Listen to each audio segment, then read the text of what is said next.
그 이튿날에는 명절에 온 큰 무리가 예수께서 예루살렘으로 오신다는 것을 듣고 종려나무 가지를 가지고 맞으러 나가 외치되 호산나 찬송하리로다 주의 이름으로 오시는 이 곧 이스라엘의 왕이시여 하더라.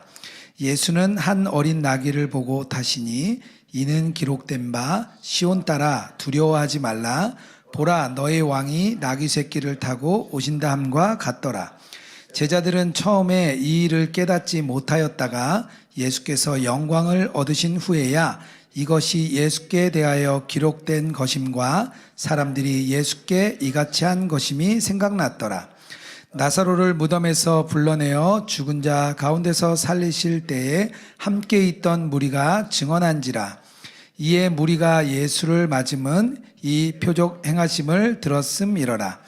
바리새인들이 서로 말하되 볼지어다 너희 하는 일이 쓸데없다. 보라 온 세상이 그를 따르는도다 하도다. 아멘. 오늘 설교 제목이 다말에서 예수님으로인데요. 아마 좀 의아하신 제목일 것 같은데요. 다 듣고 제목이 이해가 가시면 제가 설교를 잘한 것 같아요. 네, 제가 한번 이해를 시켜드리도록 해보겠습니다.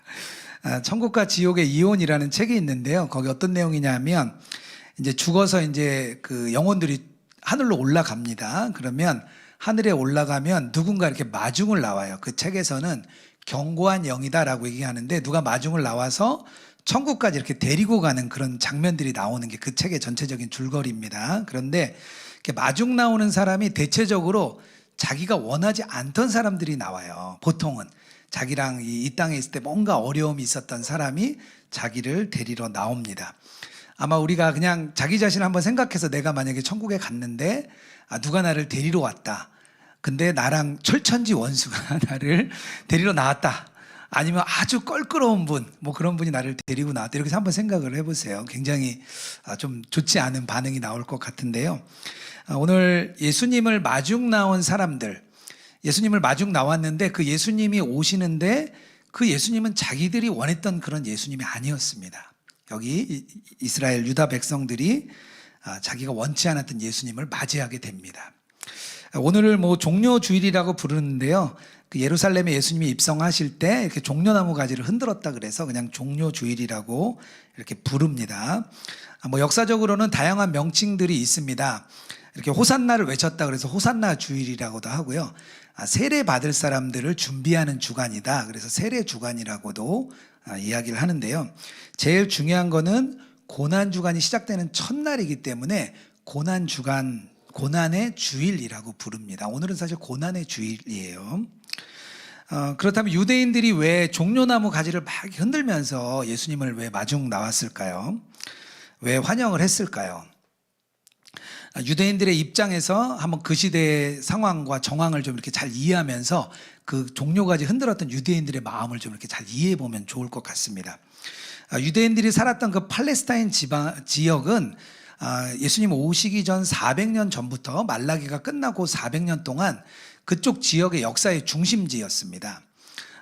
처음에 이제 페르시아가 정복했죠. 그리고 알렉산더 대왕, 헬라 문화가 이제 들어옵니다. 그리고 알렉산더 대왕이 죽고 4개 나라로 갈라집니다. 4개 나라로 갈라진 뒤에 다시 로마가 이제 실권을 잡게 되죠. 그만큼 전쟁이 많았습니다. 전쟁이 많았다는 얘기는 뭐냐면 전쟁으로 해서 약탈과 순환이 계속됐다는 거예요. 얼마나 살기 힘들었겠어요. 그 땅을 중심으로 전쟁이 400년간 계속됐잖아요. 그래서 성경에 보면 땅의 보물을 숨긴 이야기들이 나오는데요. 왜 그랬냐면 너무 전쟁이 많으니까 숨겨놓은 거예요. 하도 약탈을 당하니까. 예수님 오시기 전에도 경제적으로 사회적으로 좀 좋지는 않았습니다. 아무리 로마가 그때 당시에 잘 살았던 나라지만 그 로마 그때 시대를 연구한 학자들에 의하면 한 1%에서 3% 정도만 부유한 사람들이었고 나머지 97%에서 99%는 겨우 먹고 사는 정도의 수준, 정말 생계 유지선을 겨우 넘는 정도의 수준이었습니다. 그런데다가 식민지들은 더 했죠. 더 어려웠죠. 유대인들이 자신들의 신앙에 따지면 메시아가 와야 돼요. 구원자가 와서 자기들을 구원을 해줘야 되는 거죠. 그러니까 예수님에 대한 기대가 엄청나게 컸습니다. 메시아라면 하루속히 로마 제국을 멸망하고 뿐만 아니라 자기들이 원하는 하나님 나라의 왕국, 이 땅에 하나님의 그 민족 국가로 주권을 회복하는 것, 그리고 다윗 시대와 같은 영광을 이렇게 회복하는 것. 한마디로 구약을 믿었잖아요. 구약의 왕국이 이 땅에 회복되길 원했습니다. 다른 왕국이 되길 원했던 것 아니에요. 그들은 정말 구약에 나왔던 그 다윗 왕국의 영광이 재현되기를 바랬습니다. 그러니까 메시아는 어떤 사람이어야 되냐면 초월적인 능력을 가진 분이어야 됩니다. 그리고 정치적으로도 영웅이어야 되고요. 이상적인 군주여야 됐습니다. 심지어는 세례 요한도 묻죠. 예수님한테 가서 물어보라고 하죠. 오실 리가 당신입니까? 이렇게 묻는 거예요. 세례 요한도 기다리던 그런 메시아였습니다. 예수님이 드디어 예루살렘에 입성합니다. 그러니까 그 유대인들이 기다린 거예요. 그 예수님을. 오늘 말씀은 세 개의 앞에 복음서와는 다르게 어떤 내용이 있냐면 나사렛의 죽음을, 나사렛을 살리신 사건을 목격한 자들이 있었다고 나와요. 그러니까 이 사람들까지 섞여 있으니까 더 막 환호를 하는 거죠. 분명히 죽은 자를 살리시기까지 한 예수님, 그분이 오시니까 뭐 대단한 기대를 가지고 나온 거죠. 종려나무가 예루살렘에는 없었다고 기록이 있습니다. 그 얘기는 뭐냐 하면 종려나무 가지를 들고 나온 사람들은 미리 준비를 했다는 거예요. 12절에 이렇게 나옵니다. 그 이튿날에는 명절에 온 무리가 예수께서 예루살렘으로 오신다는 것을 듣고 준비를 한 겁니다. 엄청난 기대가 느껴지시죠? 그 사람들이, 유대인들이 어떤 기대를 가지고 예수님을 맞이했는지. 그 유대인들이 그 흔들던 종려나무 가지, 그 종려나무를 히브리어로 타마르라고 합니다. 타마르. 다말이에요. 다말, 쉽게. 이 다말은 번영과 다산과 승리를 상징합니다. 그래서 유대인들이 다말이라는 이름을 되게 좋아했어요. 그래서 다말이라는 이름을 많이 썼대요. 우리가 성경에서 등장하는 아주 다말이라는 이름이 몇 있죠. 그 중에서 중요한 사람이 2명 있는데요. 한 명은 그 야곱의 아들 유다 중에 그의 며느리 다말이 있습니다. 그리고 다윗의 딸 압살롬의 누이라고 불리는 다말이 있습니다. 두 다말이 되게 중요해요. 근데 문제는 이 다말이라는 이름이 생각보다 좋지가 않습니다. 그들의 상황이. 창세기 38장에 가면 유다의 며느리 다말 이야기가 나옵니다. 야곱의 아들인 유다가 이방인과 결혼하지 말라고 했는데 이방인과 결혼을 해요. 그래서 이제 아들을 셋 낳습니다. 아들을 셋 낳고 첫째 며느리를 맞이했는데 그 며느리가 다말이었어요. 근데 하나님 보시기에 첫째 아들이 악하게 아들을 죽입니다. 그래서 그 유대 민족의 관습에 따라 다말이라는 며느리를 둘째 아들에게 다시 시집을 보냈습니다. 그런데 둘째 아들도 하나님 보시기에 악함으로 죽이죠. 셋째 아들에게 이제 시집을 가야 되는데 유다가 보니까 자기 셋째도 죽을 것 같은 거예요. 그래서 어떻게 하죠? 보내죠. 자기 처가로 보냅니다. 그런데 그 다말이 창녀로 가장해서 유다를 속이고 동침을 합니다. 그리고 쌍둥이를 낳아서 두 아들을 낳습니다. 다말은 번영과 다산을 상징하는데 여기서 다말은 번영과 다산이 아니라 실패죠. 실패한 다말이 나옵니다. 두 번째 다말, 다윗의 딸인 다말은 열왕기하 13장에 나옵니다. 13장에. 그 역시 이복 형제인 암논에게 원치 않는 그런 동침을 하게 되고 끔찍한 수치를 당하게 됩니다. 사무엘하 13장 19절에 다말이 이렇게 외칩니다. 다말이 재를 자기 머리에 덮어쓰고 그의 채색옷을 찢고 손을 머리 위에 얹고 가서 크게 울부짖으니라. 다말의 뜻이 승리를 말하는데요. 여기서 다말은 승리가 아닌 실패한 다말입니다. 저는 이 다말 이야기를 통해서 유대인들의 상태를 좀 보게 되었습니다. 종려나무 가지를 들고 나와서 흔들면서 다산과 번영과 승리를 기원했는데 실제로 그들은 정반대였죠. 그들은 실패와 좌절의 연속 가운데 있는 게 현재 유대인들의 모습이었습니다. 죄로 가득 차 있고 또 율법화된 그냥 종교성을 갖고 있는 그들의 내면은 그저 실패한 상태일 수밖에 없습니다. 요즘 시대는 어떻습니까? 우리 교회에 오는 성도님들은 어떻습니까?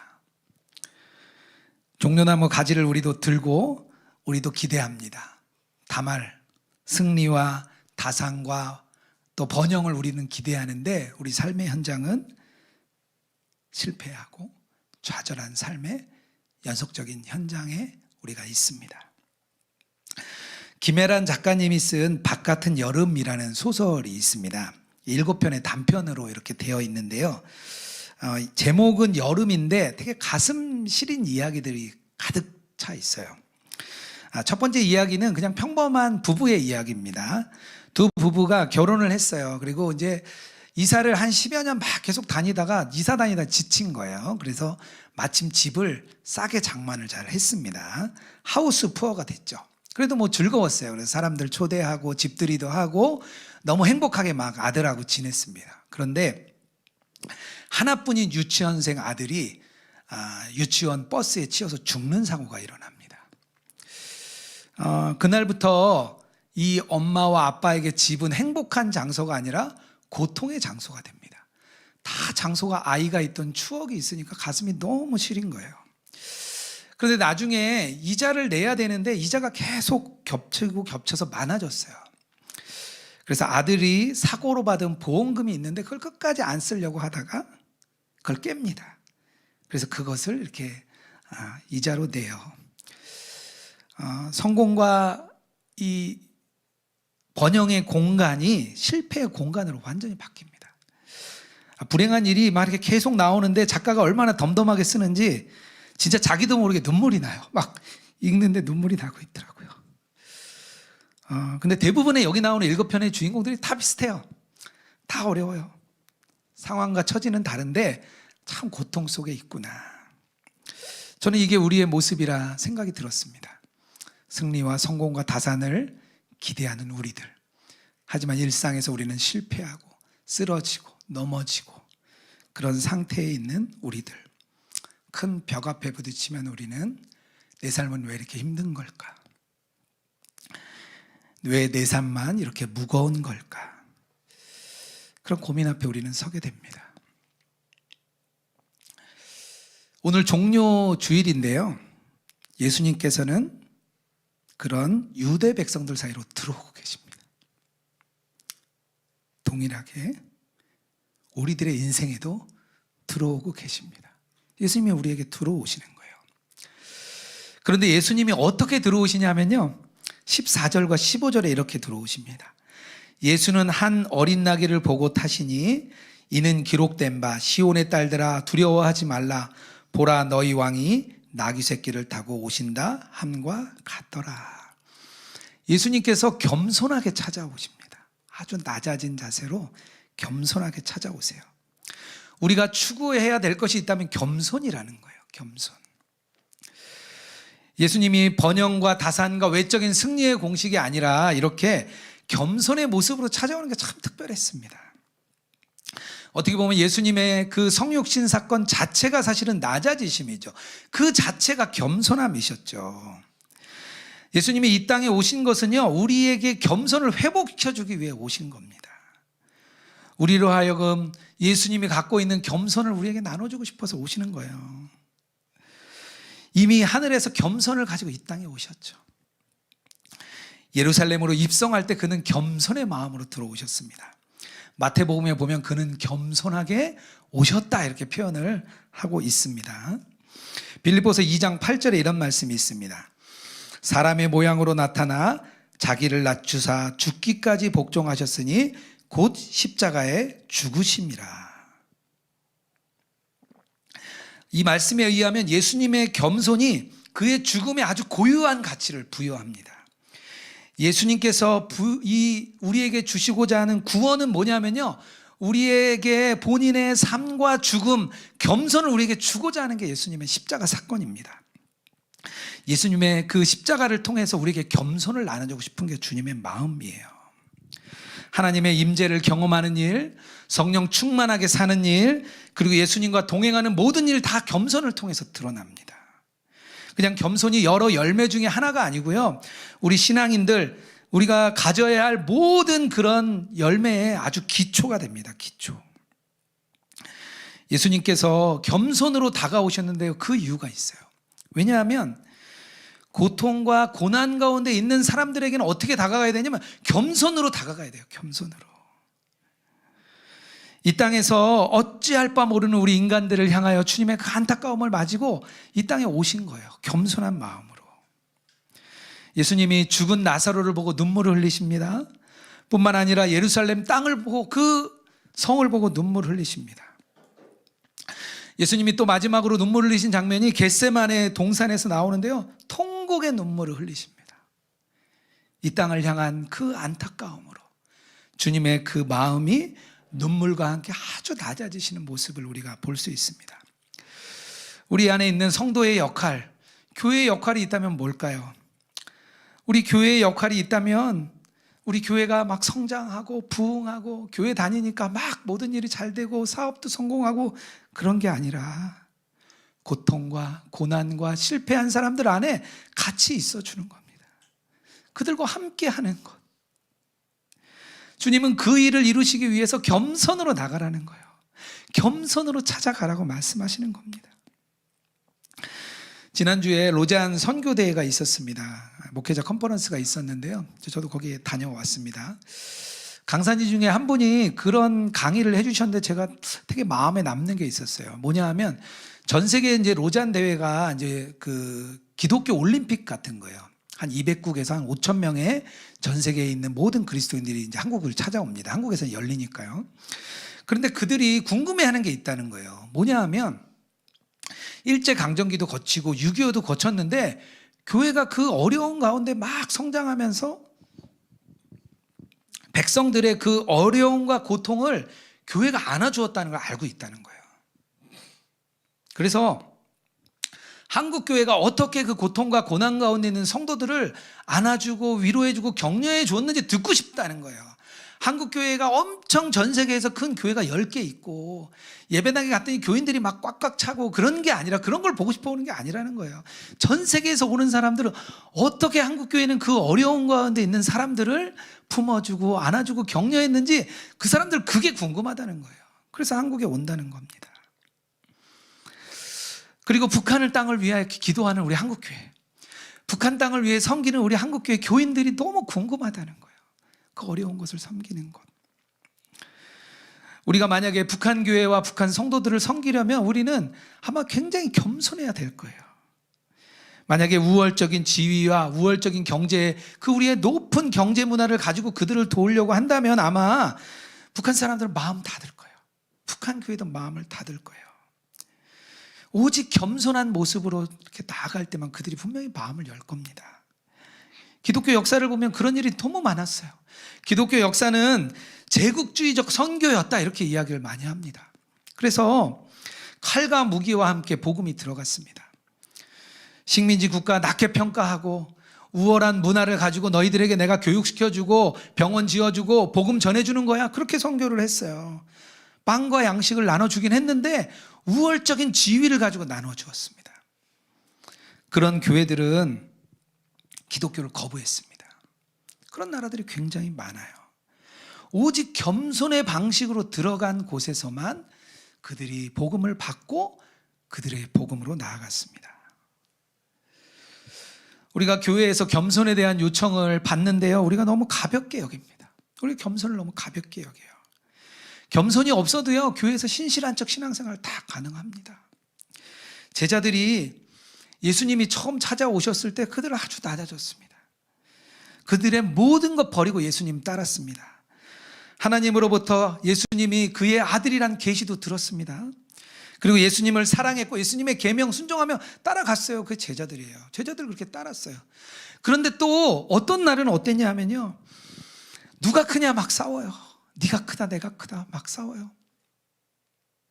요한과 야고보의 어머니가 찾아와서 예수님께 한 명은 좌편에 한 편은 우편에 앉혀달라고 하니까 다른 제자들이 막 화를 냅니다. 마지막 만찬의 자리에서도 서로 누가 높은가 막 다퉜어요. 그게 제자들의 모습이에요. 그들은 예수님을 아주 잘 따른 3년 동안 잘 따랐지만 그들 안에는 여전히 겸손하지 못한 마음이 남아 있었습니다. 요즘도 뭐 마찬가지죠.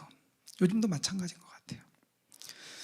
저는 예수동행 운동을 하면서 목회자들을 훈련하고 교육하는 일을 하고 있습니다. 이렇게 목회자 대상으로 세미나를 해보면은요, 어떤 목사님들은 참 좋아요. 이런 분들 만나면 어떤 교회인지 참 좋겠다. 이런 분과 목회하는 교회, 함께 있는 교회 너무 좋겠다. 막 그런 마음이 들어요. 그런 목사님들이 있습니다. 또 어떤 분들은 만나면 다시 만나고 싶지 않은 분도 있어요. 아주 그냥 교만하고, 다른 건 몰라도요, 인사하는 태도, 다른 사람과 대화하는 태도만 봐도요, 우리 그냥 감각적으로 물론 알겠더라고요. 이 사람 겸손하구나 아니냐 그냥 알아지더라고요. 그런 사람은 또 만나고 싶지 않아요. 어느 교회인지 참 불쌍하다. 저 혼자 막 그런 생각을 해요. 그렇다고 우리가 이 겸손이 우리가 막 열심과 노력을 다해가지고 하나님께 드려야지 또 그런 것도 아니에요. 없는 겸손을 우리가 억지로 만들어가지고 드린다고 드려지는 것도 아닙니다. 하나님께서 우리에게 이렇게 그냥 뭐 겸손을 팍 베풀어주는 그런 것도 아니에요. 겸손은 그냥 전적으로 내가 아무것도 아니라는 의식입니다. 의식. 전적으로 낮아져 있는 것. 전적인 낮아짐에 의해서만 우리가 겸손을 우리가 누릴 수 있습니다. 예수님을 바라보고 예수님과 동행할 때 우리가 자연스럽게 그렇게 됩니다. 우리는 흔히 죄 때문에 겸손해져요. 죄가 있으면 우리가 아주 겸손해집니다. 아니면 실패와 좌절이 오면 겸손해져요. 그것도 뭐 동기죠. 좋은 동기 중에 하나입니다. 하지만 더 큰 동기가 있는데요. 어떤 동기냐면 천사들도 겸손하게 만들고 예수님도 겸손하게 만들었던 동기가 있습니다. 뭐냐? 주님과의 친밀함이에요. 친밀함. 하나님과 친밀함이 있으면 자연스럽게 내가 아무것도 아니라는 걸 알게 되고 겸손으로 나가게 됩니다. 그게 아주 우리의 강력한 동기예요. 겸손하지 못한 사람은 분명히 주님과 관계에 문제가 있는 거예요. 겸손하지 못한 사람은 분명히 주님과 관계가 있습니다. 주님과 이런 겸손이 나타나면요, 일상으로도 드러나게 돼 있어요. 일상으로. 사도 바울이 이렇게 얘기합니다. 로마서 12장 10절이에요. 존경하기를 서로 먼저 하며. 갈라디아서 15장 13절입니다. 오직 사랑으로 서로 종노릇하라. 우리가 일상생활을 살아보면 그 사람이 진짜 겸손한지 아니면 거짓 겸손인지 우리가 다 알 수 있습니다. 같이 살아보면 다 알잖아요. 우리 가족들, 부모님, 형제들 다 있어보면 알잖아요. 그분이 겸손한지 아닌지 우리가 다 알 수 있습니다. 저도 예수동행운동 사역하면서 주님이 그런 마음 많이 주셔서 되게 좀 애를 쓰는 편이에요. 겸손하려고. 그리고 저희 이렇게 사무실에서 같이 섬기는데요. 같이 이렇게 권한을 나눠 드리고 또 같이 세워가려고 참 애를 많이 씁니다. 그래서 예수동행하고 막 할 때는 좀 그래서 겸손한 것 같아요. 제가 볼 때 낮은 마음으로 잘 가는 것 같아요. 마음이 뭐 겸손해지니까요. 그런데 한 번은 제가 어느 목회자 모임에 한번 갔어요. 목사님들 모임이 있는데 갔는데 가보니까 다 큰 교회 목사님들이 오셨더라고요. 그리고 또 이렇게 이야기 들어보니까 뭐 진짜 엄청난 사역들을 막 하시더라고요. 그런 안에 좀 있었어요. 그런데 그때 저도 모르게 그냥 마음이 되게 가난해졌습니다. 그래서 저는 그게 그래 겸손해지는 거지 이렇게 생각을 했습니다. 그런데 주님께서 저에게 주신 마음이 있었는데 어떤 마음이냐면 너 여기 있는 외적인 모습 때문에 너 주눅 드느냐. 여기 있는 다른 목사님들을 보니까 너 마음이 어렵냐? 그런 마음을 주님이 주시는 거예요. 저도 모르게 가만 생각하니까 제가 외적인 거에 막 눌려가지고 이 겸손했던 게 아니라 마음이 비참해져 있더라고요. 겸손이 아니라 열등감이었습니다. 주님이 그런 겸손을 원하시는 게 아니죠. 주님은 절대 그런 겸손을 원하시는 게 아니거든요. 내가 겸손할 수 있을 때만 겸손하고 그렇지 못한 상황에서는 비참해지고 열등감이 생기는 게 저라는 걸 그때 제가 아주 깨달았습니다. 저는 마음이 어려울 때 그럴 때마다 주님 안에 거합니다. 주님 안에 거합니다. 또 주님 바라봅니다. 이렇게 고백을 드려요. 주님 바라보고 또 주님 안에 거하려고 하면 주님이 그때 막 평안을 좀 주십니다. 애써 하려는 겸손은 그냥 뭐 자랑인 거죠. 애써서 하는 겸손은 자랑되고요. 그렇지 않은 겸손은 그냥 열등감으로 다가오는 것 같습니다. 우리가 오직 예수님을 바라볼 때만 주님이 우리 낮은 마음을 주시고 또 우리를 겸손하게 해주시는 것 같습니다. 우리 사랑하는 성도 여러분, 우리 여러분들의 마음은 어떻습니까? 여러분의 삶은 다말처럼 풍요와 성장과 승리만을 바라보고 계시진 않습니까? 겸손의 모양만 있고 사실은 그 안에 열등감과 비참함이 가득 차 있지는 않습니까? 우리가 오직 주님을 바라볼 때만, 주님과 동행할 때만 우리는 겸손할 수 있습니다. 우리가 다말에서 예수님으로 갈 수 있는 유일한 길은 주님과의 동행뿐입니다. 예수님 바라보고 예수님 안에 거하면 분명히 우리를 주님이 겸손하게 만드시고 또 우리의 겸손을 통해 많은 영혼들이 힘을 얻고 회복이 되고 치유가 될 줄 믿습니다. 우리가 삶의 현장에서 주님의 겸손으로 나가는 저와 여러분 되길 주님의 이름으로 축복합니다.